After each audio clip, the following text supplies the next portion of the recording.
वहीं बिहार के दंगल में राहुल की एंट्री से पटना का सियासी पारा हाई नजर आया।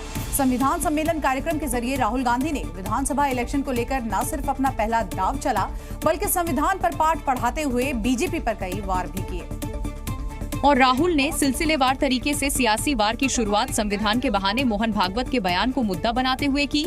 हम चाहते थे कि जैसे गंगा का पानी सब जगह जाता है, वैसे ही विजन था कि इस संविधान की जो सोच है वो हिंदुस्तान के कोने कोने में, हिंदुस्तान के हर व्यक्ति के अंदर, हर संस्था के अंदर जैसे गंगा का पानी जाता है वैसे जाए। हिंदुस्तान को आजादी 15 अगस्त 1947 को नहीं मिली, बाद में मिली। तो अगर मोहन भागवत कह रहे हैं कि 15 अगस्त 1947 को आजादी नहीं मिली, तो वो इसको नकार रहे हैं।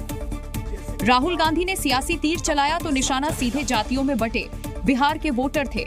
जिस जातिगत जनगणना पर नीतीश ने खूब सुर्खियां बटोरी थी, उसी को हथियार बनाकर राहुल गांधी ने पलवार किया तो बिहार की जाति जनगणना ही सवालों में आ गई। हमें ये पता लगाना है कि सच्ची स्थिति क्या है, सच्ची सिचुएशन क्या है। जाति जनगणना, और हम छोड़ने वाले नहीं है। और ये बिहार वाला जाति जनगणना नहीं, ये फेक जो जाति जनगणना इन्होंने किया है लोगों को बेवकूफ बनाने वाला, ये नहीं। यानी राहुल ने क्लियर कर दिया, जिसे जो मुद्दा साधना हो साधे। जाति और संविधान उनके दो ही हथियार हैं, इन्हीं के दम हर सियासी हमलों का जवाब दिया जाएगा, फिर चाहे वो बिहार के चुनावी समर में हो या सियासी इम्तिहान की डगर में। बिहार की पॉलिटिक्स में यूं तो आज का दिन काफी गहमा गहमी से भरा था, लेकिन इन सब मुद्दों से अलग राहुल का लालू के घर जाना, तेजस्वी और लालू से मुलाकात INDIA ब्लॉक और बिहार पॉलिटिक्स को कई संदेश दे गई। क्योंकि इस बार जब राहुल गांधी लालू के पास बैठे थे तो सवाल उनकी शादी का नहीं हो रहा था जैसे पहले लालू ने किया था। इस बार मंथन का मुद्दा था बिहार का चुनाव। अब जरा दो तस्वीरें देखिए। पहले पटना के एक होटल के बंद कमरे में राहुल तेजस्वी की मुलाकात। महज 20 सेकंड की मुलाकात में तेजस्वी ने ऐसा कौन सा ऑफर दिया कि राहुल गांधी सीधे उनके घर आ गए। जरा दूसरी तस्वीर देखिए, जब राहुल गांधी तेजस्वी लालू से मिलने उनके घर पहुंचे, यूं तो फोटो सेशन तक चेहरों पर मुस्कान गजब ढा रही थी, लेकिन जैसे ही कैमरे बंद हुए, चेहरों पर शिकन और चुनाव पर मंथन दोनों एक साथ नजर आए। यानी दिल्ली में दिलजलों जैसा सुलूक कर रहे इंडिया ब्लॉक के नेता बिहार की सियासी नजाकत को समझते हुए अब तक तो साथ नजर आ रहे हैं। सवाल ये है, राहुल के मटन वाले गुरु यानी लालू यादव क्या सियासत को विजय मंत्र दे पाएंगे, जिससे राहुल तेजस्वी की जोड़ी बिहार में विजयी भव हो पाए। हालांकि ये महफिल सिर्फ राहुल और तेजस्वी ने ही नहीं लूटी, बल्कि पटना में लगे बीजेपी के पोस्टर्स भी खूब चर्चा में रहे। क्यों, ये भी आपको बताते हैं। वो पोस्टर्स जिनमें टारगेट तो राहुल गांधी थे, लेकिन समीकरण साधे जा रहे थे हिंदुत्व के। पटना का ये पोस्टर वॉर ठीक वैसा ही है जैसा बटोगे तो कटोगे पर यूपी के लखनऊ में खूब पोस्टर हिला गया था। कहां तो राहुल गांधी संविधान के नाम पर सम्मेलन में शामिल होने पहुंचे थे और कहां बीजेपी ने संविधान पर उनके ही अलग अलग बयानों के चक्रव्यूह में घेर लिया। और पटना की सड़कें राहुल गांधी के उन विवादित बयानों से पट गई जिनका जिक्र भी शायद कांग्रेस पसंद नहीं करती होगी। जरा पटना वाले पोस्टर वॉर की एक झलक देखिए। पोस्टर नंबर 1, हिंदू हिंसक होता है। पोस्टर नंबर 2, कांग्रेस संविधान को नहीं मानती। पोस्टर नंबर 3, मंदिर में पूजा करने वाले महिला को छेड़ते हैं। पोस्टर नंबर 4, मेरी मांझी ने ही सीताराम केसरी को बेइज्जत कर पद से हटाया था। और ना जाने कितने पोस्टर से आज पटना की सड़कें पटी नजर आई, जिनका एक ही मतलब, एक ही मकसद था, राहुल के बयानों को मुद्दा बनाकर 2025 की सियासी फील्ड तैयार करना। जबकि राहुल के कार्यक्रम को लेकर लगा हर पोस्टर रातों रात गायब हो गया। यानी सियासी पिच पर वोटों की खेती के लिए मुद्दों के बीज बोए जाने लगे। पोस्टर के जरिए बीजेपी ने बिहार के हिंदुओं पर राहुल के बयानों को हथियार बनाकर सम्मोहन वार कर दिया और इसी के साथ बिहार में 2025 की लड़ाई का बिगुल भी बज गया।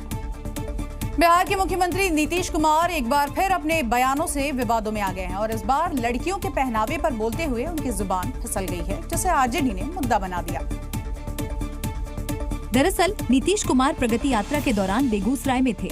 यहाँ उन्होंने जीविका दीदियों से बातचीत के दौरान कुछ ऐसा बोल दिया कि उनका वीडियो सोशल मीडिया पर तेजी से वायरल होने लगा।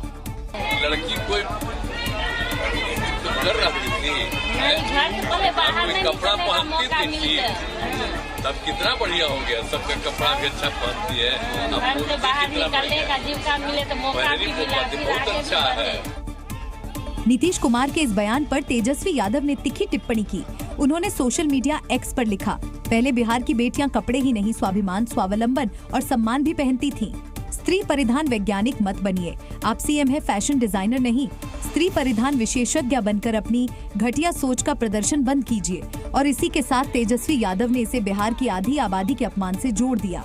उन्होंने दावा किया, नीतीश कुमार बिहार की बेटियों का अपमान कर रहे हैं, इसका खामियाजा उन्हें भुगतना पड़ेगा।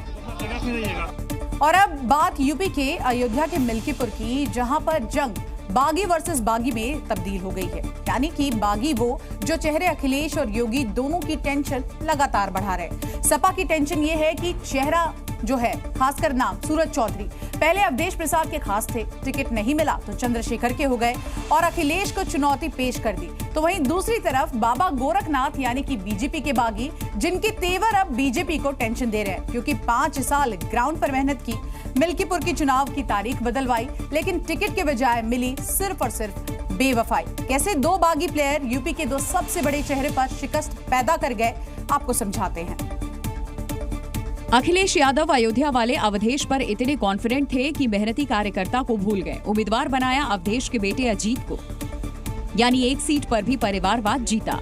तो सूरज चौधरी जैसे समर्पित कार्यकर्ता का दिल टूटा, सियासी आंसू जमीन पर गिरते। इससे पहले चंद्रशेखर ने सिंपैथी का रुमाल बढ़ा दिया और आजाद से मिलकर सूरज नई पारी के लिए आजाद हो गए, लेकिन अखिलेश को टेंशन दे गए।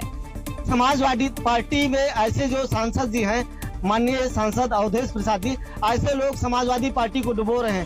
कार्यकर्ताओं को चुनाव जब उनको लड़ना होता है तो पीठ ठोकते हैं, तमाम तरीके के वादे करते हैं, और जब चुनाव जीत जाते हैं कार्यकर्ताओं को जो है एकदम वो पहचानना भूल जाते हैं और उनका तिरस्कार करते हैं।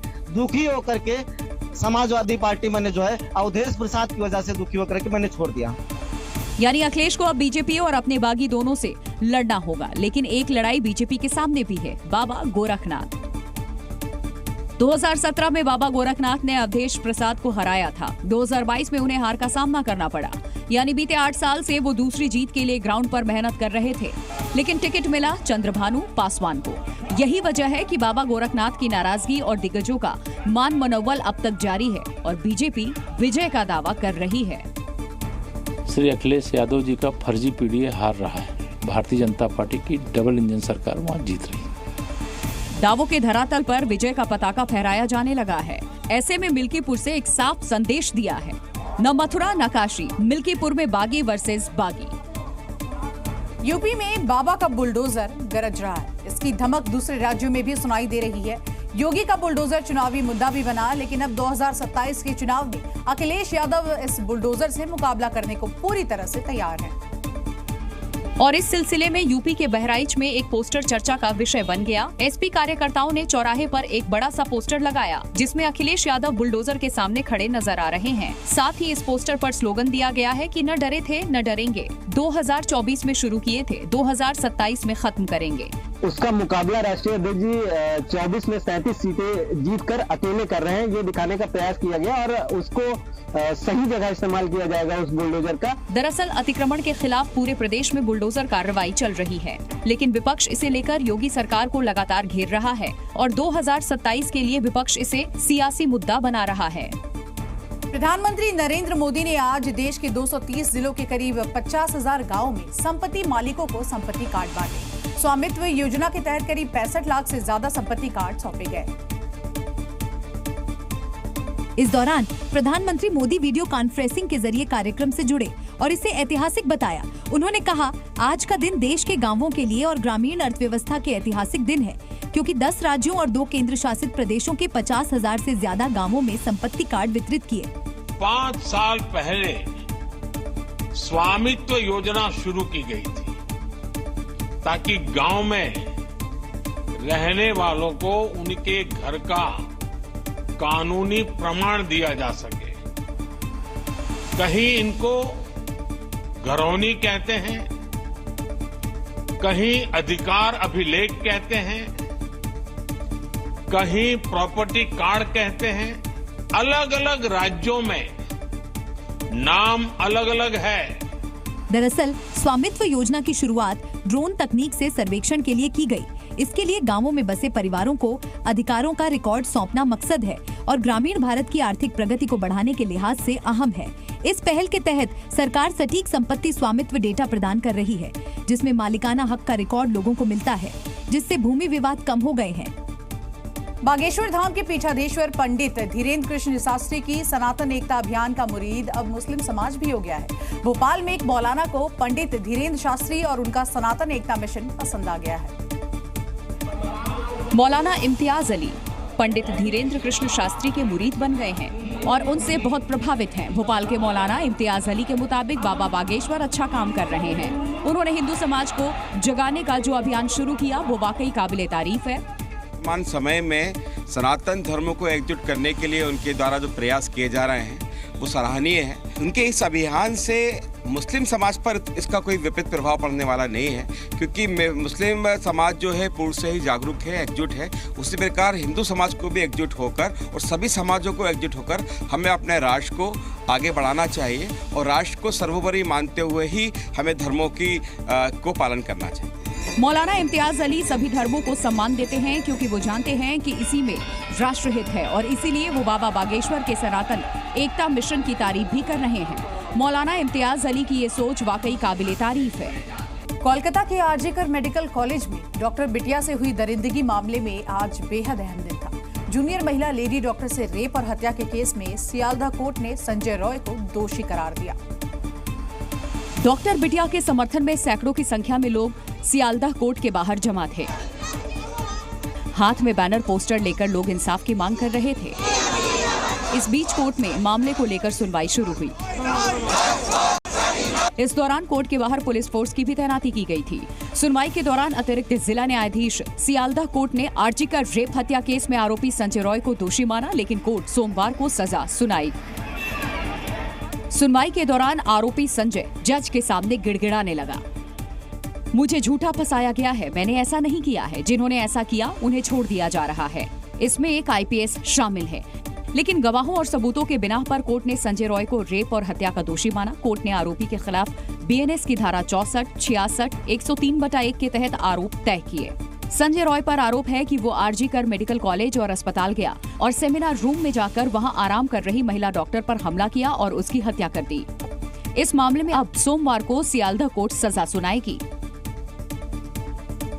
प्रयागराज की जिस गुड्डू बमबाज की तलाश यूपी पुलिस और एसटीएफ को पिछले करीब 2 साल से थी, वो इनामी गुड्डू मुस्लिम एजेंसियों को अब चकमा देकर दुबई भाग चुका है।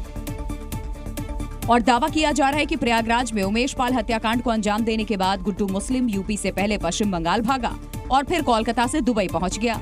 फरारी काट रहे गुड्डू मुस्लिम पर 5 लाख रुपए का इनाम है। फर्जी नाम से गुड्डू ने पासपोर्ट बनवाया था। गुड्डू को भगाने में अतीक के गुर्गे ने मदद की।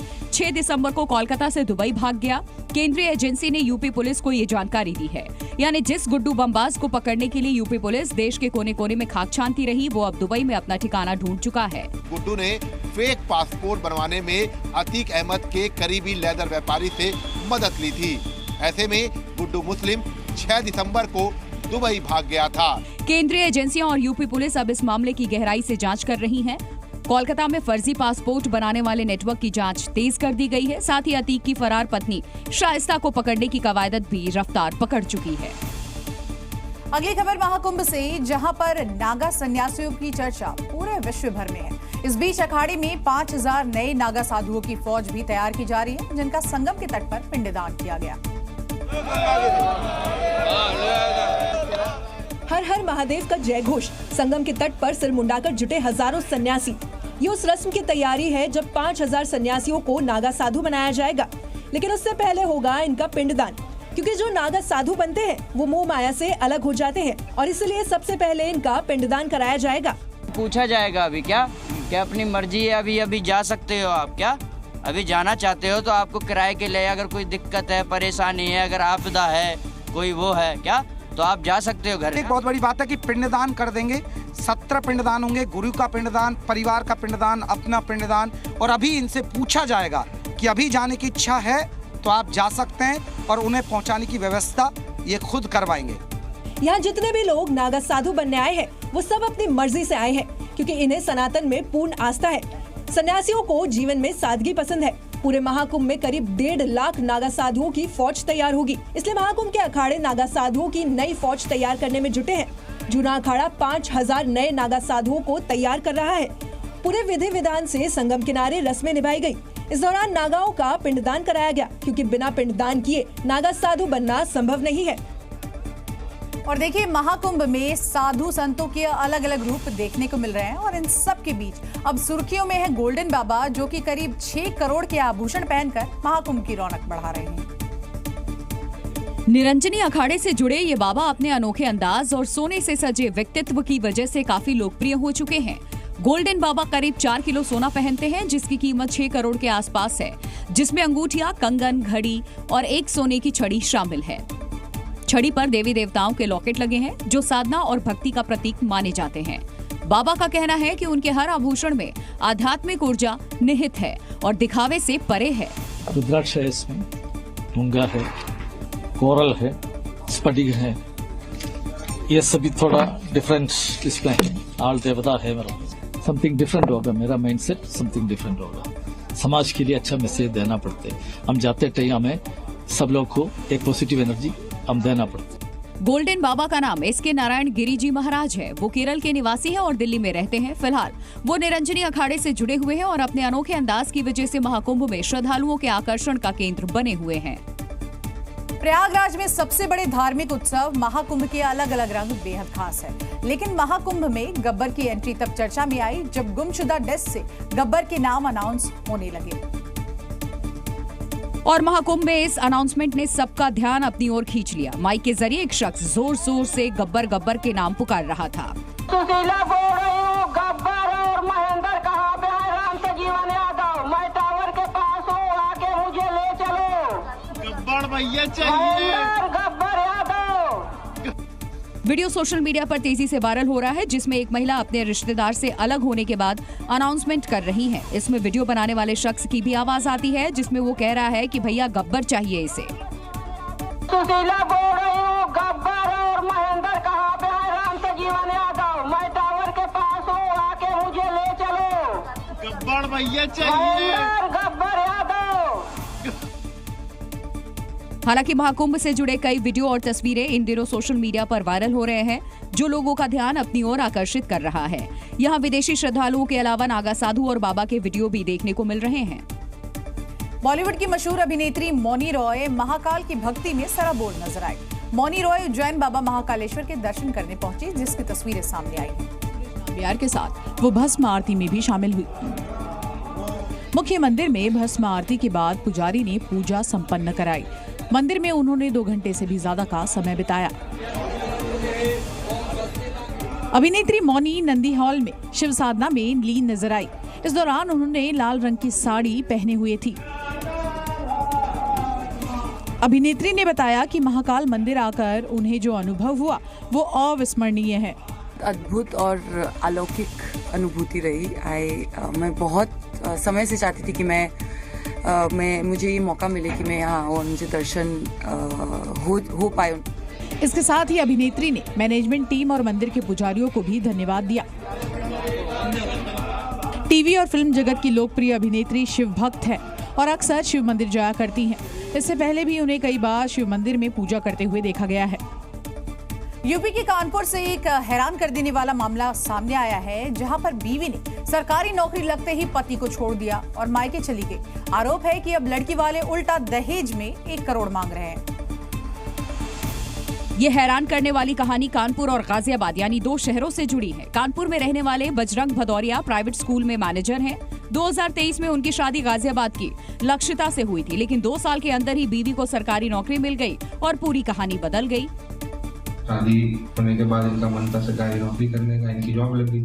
मैं सब कुछ छोड़ के वहाँ से इधर आया, इनका सब कुछ सपोर्ट किया, पर जैसे ही इनकी जॉब लगी वैसे ही इनके जो हाव भाव सारे बदल गए। इन्होंने 1 करोड़ रुपए की मांग रखी है कि आप 1 करोड़ रुपया अगर हमें देंगे तो हम आपके साथ रहेंगे। दिल्ली में सरकारी टीचर बनते ही लक्षिता को मायके वाले विदा कराकर ले गए, यानी सरकारी नौकरी ने पति पत्नी के बीच गहरी खाई पैदा कर दी और परिवार बिखरने की नौबत आ गई।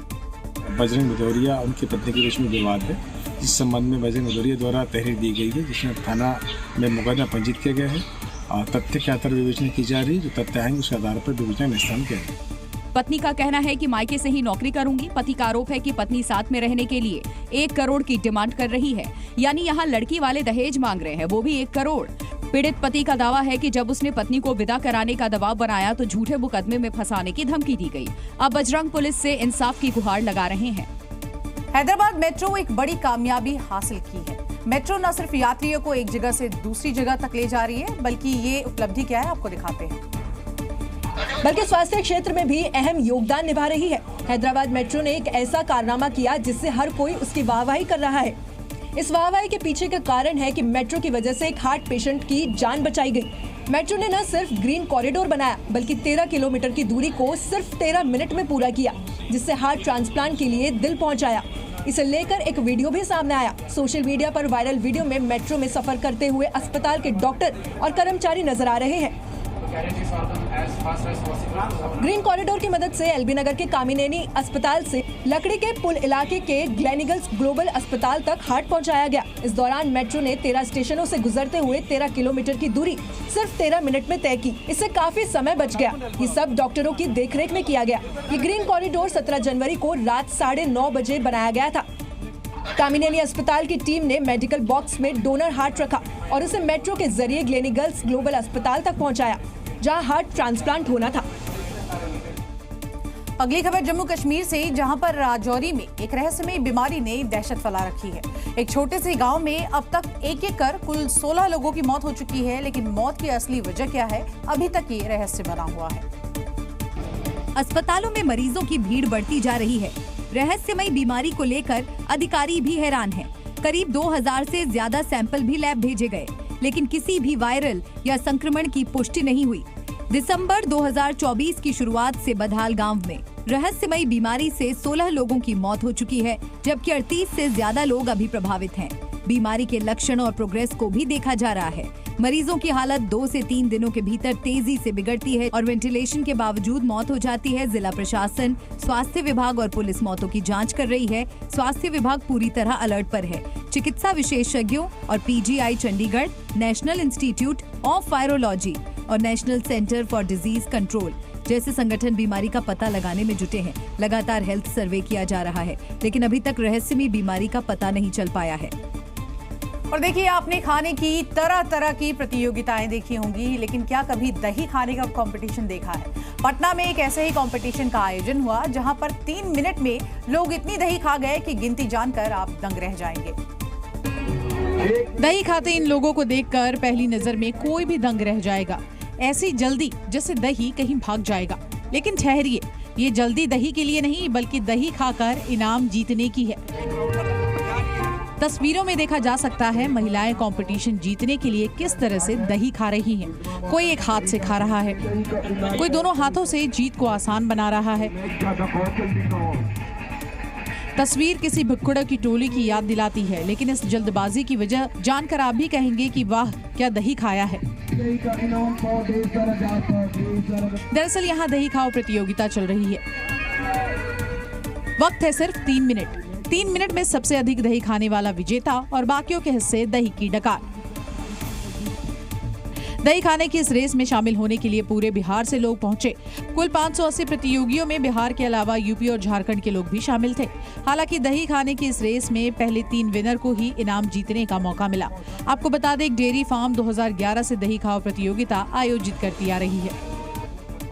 यूपी के पीलीभीत में छात्रा के साथ छेड़छाड़ करना एक युवक को भारी पड़ गया। पुलिस ने कुछ ही घंटों के अंदर आरोपी को पकड़ लिया और उसके बाद जो आरोपी की हालत की वो देखने लायक है। आरोपी अपने पैरों पर ठीक से खड़ा भी नहीं हो पाया और वो लंगड़ाता हुआ दिखाई दिया। तस्वीरें आपके सामने हैं, जहां छात्रा के साथ छेड़छाड़ करने पर युवक को पुलिस के ऑपरेशन लंगड़ा का सामना करना पड़ गया। दरअसल मामला पीलीभीत के नौगवा चौराहे का है, जहां आरोपी ने छात्रा के साथ ई-रिक्शे में छेड़छाड़ की थी। दरअसल पीड़ित छात्रा क्लास लेने के लिए जिला अस्पताल जा रही थी। अस्पताल जाने के लिए छात्रा ई रिक्शा पर सवार हुई। ई रिक्शा पर एक युवक पहले से बैठा था। अचानक युवक छात्रा के साथ छेड़छाड़ करने लगा, उस पर गंदे कमेंट्स करने लगा। युवक ने छात्रा को जबरन दूसरे रास्ते पर ले जाने की कोशिश की और तभी छात्रा ने अपने आप को बचाने के लिए ई रिक्शे से छलांग लगा दी, जिससे उसे गंभीर चोटें आई। आसपास के लोगों ने छात्रा को अस्पताल पहुंचाया और पुलिस को मामले की जानकारी दी। पुलिस ने मामले की जाँच के लिए 5 टीमें गठित की। जांच के दौरान पुलिस को एक सीसीटीवी फुटेज भी मिला जिसमें छात्रा को ई रिक्शा से कूदते हुए देखा जा सकता था, जिसके आधार पर आरोपी की पहचान की गई। पुलिस ने कुछ ही घंटों में आरोपी को पकड़ लिया और उसे गिरफ्तार करके पुलिस स्टेशन लाया गया, जहां फिलहाल आरोपी के खिलाफ कानूनी कार्रवाई की जा रही है। पाकिस्तानी आवाम ने फौज के खिलाफ मोर्चा खोल दिया है। स्वात के कंजू में हजारों पाकिस्तानियों ने सेना और छावनी बोर्ड के खिलाफ मार्च निकाला। हजारों प्रदर्शनकारी बैनर लेकर सड़कों पर उतर आए और पाकिस्तानी फौज के खिलाफ नारेबाजी शुरू कर दी। ये तब हुआ जब हजारों एकड़ जमीन सेना ने छावनी और छावनी कॉलोनियों के नाम पर अपने कब्जे में ले ली। इसके विरोध में हजारों लोग सड़क पर उतर आए और सेना और छावनी के बोर्ड के खिलाफ मोर्चा खोल दिया।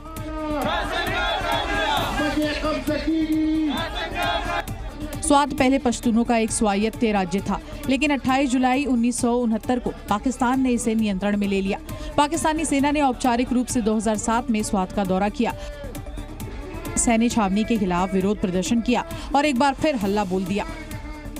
मालदा में बांग्लादेश बॉर्डर पर तनाव बढ़ता जा रहा है। पहले बांग्लादेशी फोर्स की तार फेंसिंग पर आपत्ति थी और अब बांग्लादेश के फसल चोर भारत के किसानों की झड़प के बाद यहाँ माहौल ही बिगड़ गया, जिसके बाद मालदा के सुखदेवपुर सीमा पर तनाव जैसे हालात बन गए। आलम यह हुआ कि बांग्लादेशी गेहूं चोर और भारतीय किसानों में फाइट हो गई।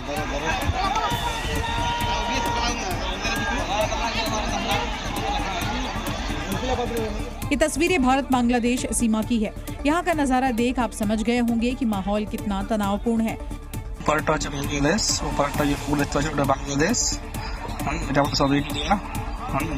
সুখদেবপুর বর্ডার কালেচক থেকে ব্লক কালদারপুর সুখদেবপুর বর্ডার সেখানে আমাদের খুব ঝগড়া চলছে এখানে। आरोप है कि बांग्लादेश के गेहूं चोरों ने भारतीय किसानों की फसल को चुराने की कोशिश की और आम के पेड़ों को नुकसान पहुंचा रहे थे, जिसके बाद दोनों देशों के नागरिक आमने सामने आ गए।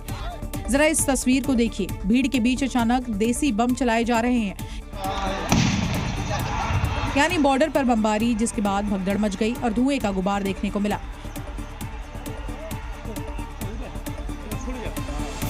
हालात बिगड़े तो बीएसएफ ने यहाँ मोर्चा संभाला। पहले भारतीय किसानों को शांत कराया, फिर बांग्लादेशी गेहूं चोरों को खदेड़ा। बांग्लादेशी फोर्स भी बीएसएफ के साथ मिलकर बवालियों को खदेड़ने में जुटी थी। हालांकि इस बीच बचाव के दौरान बीएसएफ के कुछ जवानों की घायल होने की खबर है। बात पते की में अगली खबर गुजरात के द्वारका से, जहां पर बुलडोजर एक्शन लगातार जारी है। जिले में अवैध निर्माण पर कार्रवाई का आज 8वां दिन है, जिसके तहत द्वारका के रुक्मणी मंदिर के पास बना अवैध निर्माण तोड़ दिया गया और वो था एक मजार, जिस पर प्रशासन का पीला पंजा चला, जिसकी कई तस्वीरें भी सामने आई। बुलडोजर एक्शन की ऐसी तस्वीरें शायद ही आपने कभी देखी हो। बेट द्वारका के बाद अब प्रशासन का बाहुबली द्वारका में चल रहा है, जहां ये अवैध निर्माण को चुन चुन कर ध्वस्त कर रहा है, जिसकी तस्वीर हम आपको दिखा रहे हैं। प्रशासन के 2 बुलडोजर ने देखते ही देखते मजार को मिट्टी में मिला दिया। बचे तो सिर्फ मजार के निशान। यहाँ अब मजार तो नहीं, लेकिन उसका मलबा जरूर है। प्रशासन ने बुलडोजर से जिस तरह से अवैध मजार को तहस नहस किया, उससे ये साफ है कि अतिक्रमण पर अब जीरो टॉलरेंस की नीति के तहत काम किया जाएगा। बाहुबली बुलडोजर ने अवैध मजार को मलबे में तब्दील कर दिया। इस कार्रवाई के दौरान पुलिस की कड़ी सुरक्षा व्यवस्था रही। बताया गया कि मजार सरकारी जमीन पर बना हुआ था, जिसको इस कार्रवाई में खाली कराया गया। अवैध निर्माण के खिलाफ देश से अलग अलग हिस्सों में बुलडोजर एक्शन जारी है। उत्तर प्रदेश से लेकर झारखंड तक अतिक्रमण के खिलाफ बड़ी कार्रवाई की गई है। बुलडोजर एक्शन की तस्वीरें झारखंड के चतरा की है। इटखोरी इलाके में अतिक्रमण पर बुलडोजर कार्रवाई हुई। प्रशासन ने सड़क पर बनाए गए टिन शेड को ध्वस्त कर दिया। सड़क पर लगने वाली दुकानों को भी हटाया गया। स्थानीय प्रशासन ने दुकानदारों को अवैध निर्माण हटाने के लिए नोटिस जारी किया था। नोटिस का जवाब नहीं देने पर बुलडोजर एक्शन हुआ। इस दौरान प्रशासन की टीम ने दुकानदारों को दोबारा सड़क पर अतिक्रमण न करने की अपील की। बुलडोजर कार्रवाई की तस्वीरें यूपी के गोंडा से सामने आई, जहां पीला पंजा बड़ी तेजी से अवैध अतिक्रमण पर गरजा। शहर के भीड़भाड़ वाले इलाकों और सड़कों के किनारे मकर जाल के अतिक्रमण को हटाया गया। सड़क के दोनों किनारों पर लोगों ने दुकानें बना ली हैं। अतिक्रमण हटाओ अभियान के तहत नाले के ऊपर किए गए अवैध अतिक्रमण को तोड़ा गया। बुलडोजर कार्रवाई के दौरान भारी संख्या में पुलिस बलों की तैनाती रही।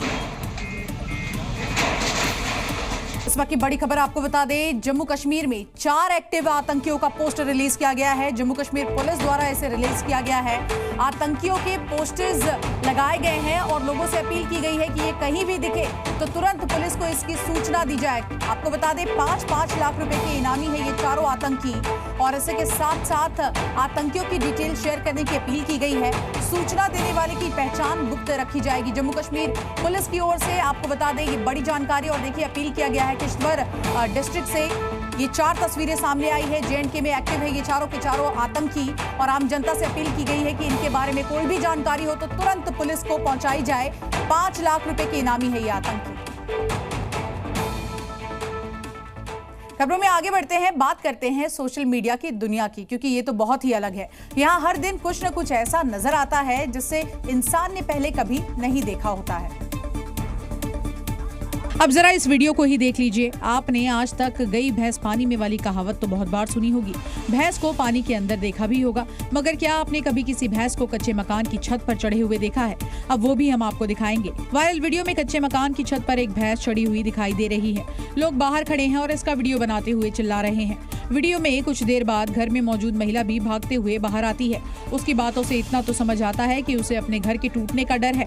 अब ये वीडियो कब और कहां का है ये तो मालूम नहीं, मगर सोशल मीडिया पर जमकर वायरल है। अब हम आपको एक ऐसा वीडियो दिखाने जा रहे हैं जिसे देखकर आपकी सांसें कुछ पल के लिए अटक सी जाएंगी, क्योंकि हेलीकॉप्टर की क्रैश लैंडिंग की इतनी आसान नहीं होती और उसी की एक तस्वीर हम आपको दिखाते हैं।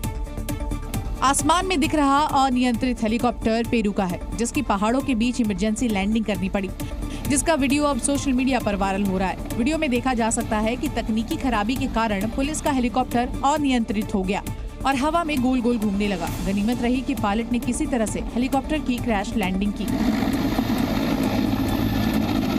इस हेलीकॉप्टर में पायलट के अलावा 11 पुलिस के अधिकारी भी सवार थे, जो पूरी तरह से सुरक्षित हैं और किसी को कोई भी चोट नहीं आई। हालांकि मौके पर पहुंची रेस्क्यू टीम सभी को चेकअप के लिए अस्पताल लेकर गई। पेरू के रक्षा मंत्रालय ने वीडियो को शेयर करते हुए इस हादसे की पुष्टि की और पायलट की हिम्मत की सराहना की। इसके अलावा इस हादसे की जांच के भी आदेश दिए। गनीमत की बात रही कि पायलट की सूझबूझ से एक बड़ा हादसा टल गया। अगर हेलीकॉप्टर क्रैश हो जाता तो किसी का बच पाना बेहद मुश्किल था।